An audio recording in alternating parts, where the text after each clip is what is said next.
So Brazil, Jonathan, is the biggest Catholic country in the world. Like 6% of population are Catholic. Evangelicals, all denominations are increasing as well. It's like 30% right now. Have you ever felt this here? Like I know you're like 2 days here in Brazil, but you are felt it, this faith. We're diehard for the show and for Jesus as well. We are a very religious country. Did you feel that? I felt it even before getting here. Really? I think any time I might go online and do a live stream, there's so much passion about God that comes from the Brazilian people. So it's obvious, it's evident, it's very very clear and abundant in the people, and that's great, because it feels like that hunger for Jesus that we've seen kind of growing throughout the world as we've been doing this press tour is especially fervent here in Brazil. Mm-hmm. And I'd like to address the leadership of Jesus. Our readers, most of them are leaders. But Jesus was different, he was kind, but he was present. Present, it's really important. Yeah. But also demanding, also, like telling what they need to do, what they're doing wrong. What do you think Jesus can teach to, our leaders, our readers, and all these decision makers, guys? I think, speaking to that point, he was all about truth and authenticity and, God's truth made manifest in his people, the people that followed him. And so I think he wasn't afraid to be truthful to people sometimes when it maybe, didn't flatter their egos, or it kind of shined a light on things that needed to be changed, things that needed to be fixed, things that were meant to repair the soul first, and then everything else would follow that. His focus was on people, and at the time that he came, the religious leaders and teachers were very much committed to and obsessed almost by the law, at the expense of the hearts of the people. And so he came to try to remind people of what was really important, in terms of what God's priorities were, and to lead them and to show them how to be examples, how to lead, how to be leaders of the faith, how to, for those who were already rabbis and teachers, how to take care of the people that followed him, how to take care of the people that were the most in need, and to remember that people come first and the rules come second. The rules for the sake of rules, it doesn't, it's not what I think God meant.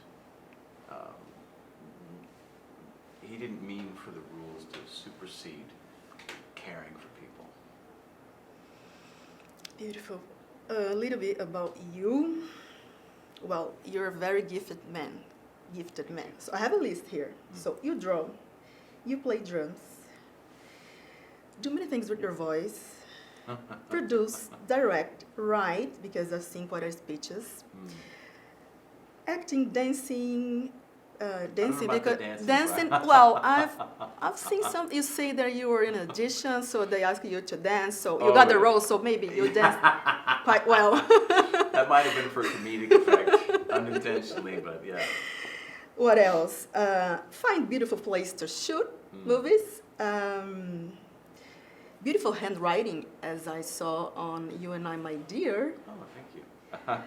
I don't know if it's you, but I think it was you writing, Yeah, so yeah. beautiful writing as well. So what I want to ask is, how was the path of discovering all these things? I want to go back as, a kid, a teenager who was, well, maybe I can do that for my career. What I'm going to do with that? I'm just entertaining my beloveds. What I'm going to do? I want to know this journey of your, talent. One of my earliest memories was when I went into kindergarten, primary school at the age of about 5. And when it came time where, we would get to paint, I happened to paint something that for a 5-year-old apparently seemed kind of advanced. So I painted, I have Egyptian heritage. My father's from Cairo. And so I grew up with that imagery in the house and little statues and things of camels and pyramids and sphinx and that sort of thing. And so I remember I painted this camel that looked like a camel. And I guess apparently most kids didn't really paint animals that looked like animals because I had a very, I guess, God gave me a very intact visual sense at an early age. And so my kindergarten teacher was apparently so impressed that she decided to bring me down the hall where the big kids were, where the kids like from 1st grade through 5th grade would go to take like art class and have different, there was like the section where all the different subjects were taught, and whereas kindergarten you just stayed in one room the whole day, and then when you went to 1st grade you went to different subjects. And she took me to the art teacher of the school, and for me that was like the biggest honor, like a huge moment in my life. It obviously left an impression on me, getting to meet the art teacher of the school, and she showed him my picture and she said, "Doesn't that look, it looks like a camel, it's really good." And he's like, "That is very good." And so I guess I knew at that point that I had gifts that were different from other people my age, and in my case it was with painting and drawing, and so it started there, and I just really focused on it throughout school, and it kind of bled into other things, and I discovered music pretty early, and I started taking lessons in school for drums when I was about 11, and I found that I could play the drums, and as I got into high school, those were the two things that I focused on, was art and music. For me it was also, I think, a way to kind of channel my energies and channel my awkwardness and social anxieties into the things that God gifted me with. And I think actually in high school I was voted most artistic, and which is really interesting to me, that because when you see the yearbooks and you're like, oh, most likely to succeed, most likely to do this, prom king and queen or whatever, most artistic, you don't know how that's going to translate as an adult, but it turned out to be prophetic enough that it's just how I make my living now as an artist. And I feel like having that facility, it's like I think God gave me more talents than I deserve, because I think He knew that I wasn't going to pursue some of them professionally. I wasn't going to necessarily in my younger life even think to use them to glorify God. And so when it came time to choosing what I was going to study in college, I went to a school where I could study film, but I could also take art classes and kind of keep that going, but not professionally, for myself, just to kind of keep it to myself. It's like I'm reminded of the parable about the man the man that buries the talent. One guy's given 5 talents, he goes, invests it, he makes another 5. One guy makes 10 talents, he invests it, he gets 10 back. And then one guy has 1 talent, and he doesn't want to risk it, so he buries it, and then he's the one that gets in trouble at the end of the parable, saying, "What did you do? You didn't even put the talent in the bank so I can get interest on that." So I buried art professionally. I buried music professionally. I tried a little bit, but I didn't feel like that was what I was going to do for a living. So I just kind of buried that. And when I realized later on, when I was now working, making a stable professional living behind the scenes as a location manager, God gave me signs that, like, no, I've got I've given you these artistic gifts for a reason. And so when it came to that third gift of acting as being something that he, even against my expectations, showed me that I could do and I could be successful at, even in little pieces, I decided, I thought, well, I've already said no to these two other gifts. I can't turn them down 3 times. I must be meant to do something with this talent. And so I started the very long 20-year road to success of trying to make eventually a living as an actor and using the gifts that God had given me to ultimately to glorify Him. I didn't think of it in that way until I had a deeper conversion about 6 years ago. But I knew I was given this for a reason, that I had to use it. And to not use it would be a waste, would be a sin, essentially, for me. And once I booked The Chosen, and I started playing this role, it started to all make sense to me. That this was the thing that God had been preparing me for my entire life. And a culmination of all the other talents kind of rolled into this thing, into this one particular part. And that was how I was going to truly, I think, give gratitude to God for all of the artistic gifts He'd given me my entire life. Yeah, but before that, how dare you be just voice over actor, not putting your face on screen? Did you say, how dare you? Yeah, how dare you? Because God said, you know what? He's going to play Jesus. He's not going to put his face on camera, but he's going to put the most famous and known face ever. Yeah. So he can, know what he was meant to do. Yeah, it just goes to show you, like, you can have one set of plans, but if God wants you to do something different, He's going to make sure you do something different. Like, I never wanted to be on camera. As a performer, I was terrified. And I took some acting classes in college, and I thought there's no way. I don't want to be seen on camera. I never want to lose my privacy. And so voiceover would be great. And God's up there like, you'll see. Yeah. Okay, that's nice, but you'll see. So I think that's probably why all of this happened much later in life.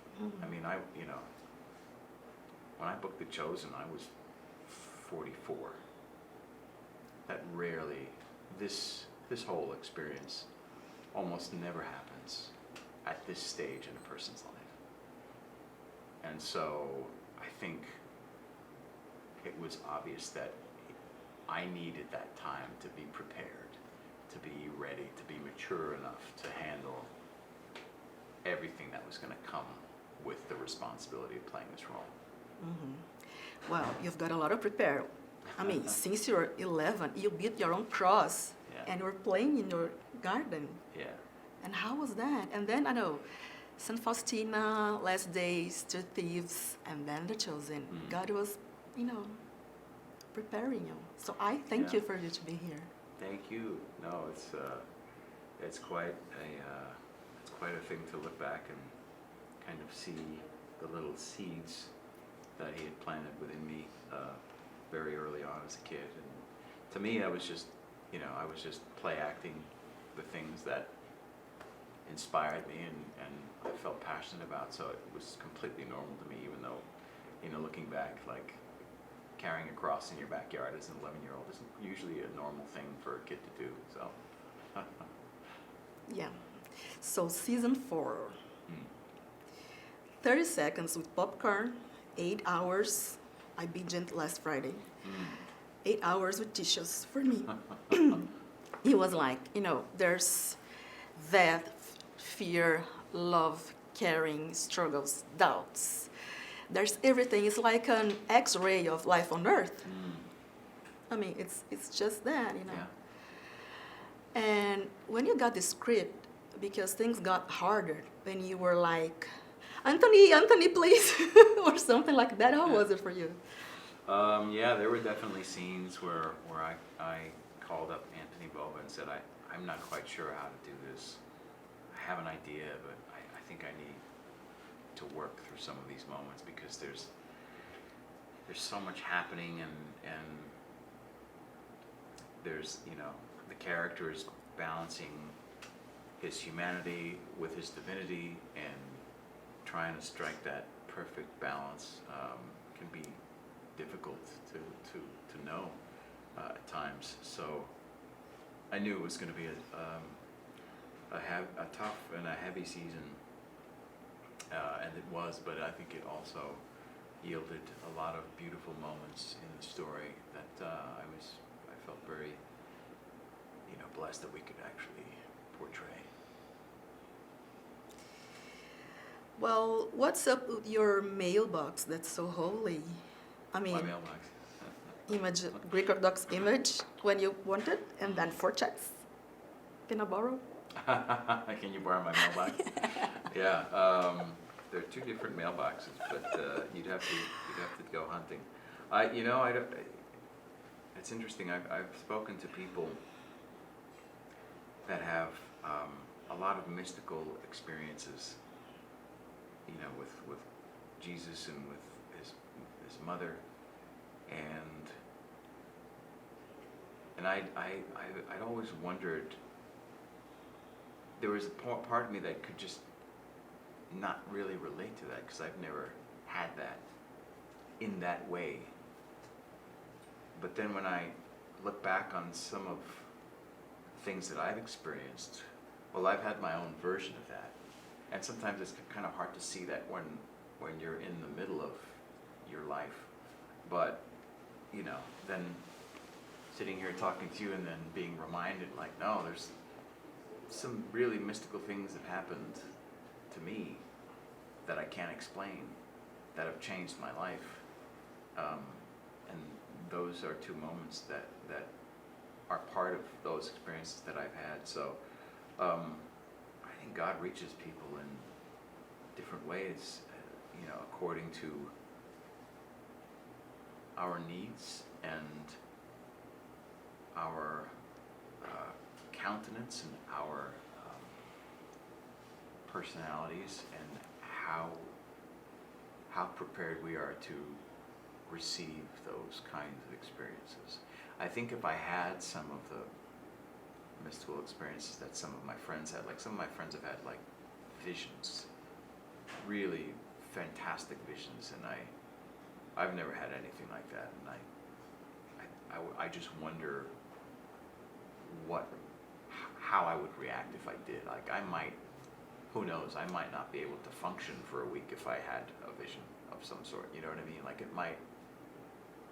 it just might not be what God knows that I can handle at the moment. Like he, if that makes sense. I think he communicates to people in the way he knows they will receive it and understand it and maybe know what to do, hopefully know what to do with it. Right. Well, life with Christ is wonderful field. I had my surrender like 4 months ago only. Oh, awesome. And Congratulations. Thank you. I'll tell you later. It's a good story. But it's not easy. No. I think maybe devil says, you're with Christ now. So let's see if you're in a good relationship with him. So what are your thoughts on that? Sure, I think anytime you draw closer to God and draw closer to Jesus, you're going to be tested. You're going to be tested by the things that you maybe weren't tested by before, the things that you used to do that you no longer wish to do. Will all of a sudden, I think, jump into the foreground of your view on life and beg for that attention that you no longer want to give it, but all of a sudden it will be like a voice that all of a sudden just starts screaming at you to pay attention to that distraction. And I think when that happens, you know you're on the right path. When you find those distractions screaming at you that you're now ignoring, or maybe you didn't 5 months ago. Now you're like, no, what was I thinking? I have no need to do that anymore. I have no interest in that anymore. Then the voices will try to shout you down and convince you made the wrong decision. And in those moments, you have to stop and double down on prayer and ask God for help and acknowledge that you need help and that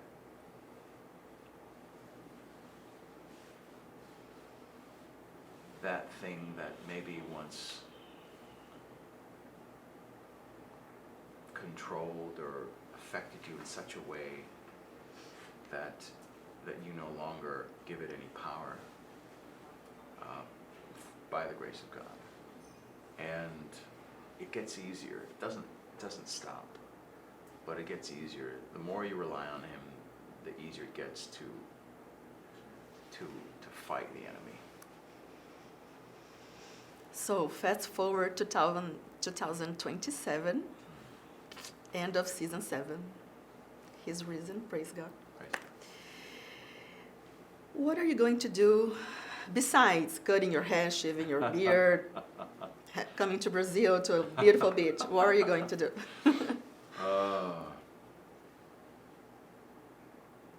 I'd like to say I would rest for a while, but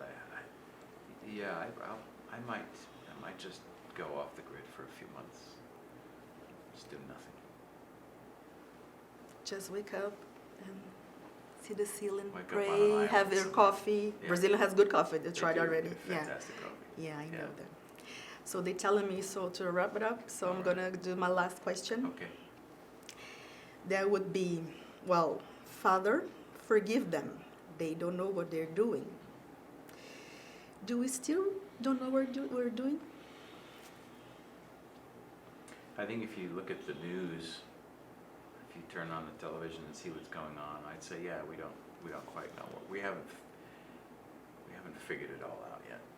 And I think that's part of the journey. I think that's why we'll always need to rely on God and Christ, because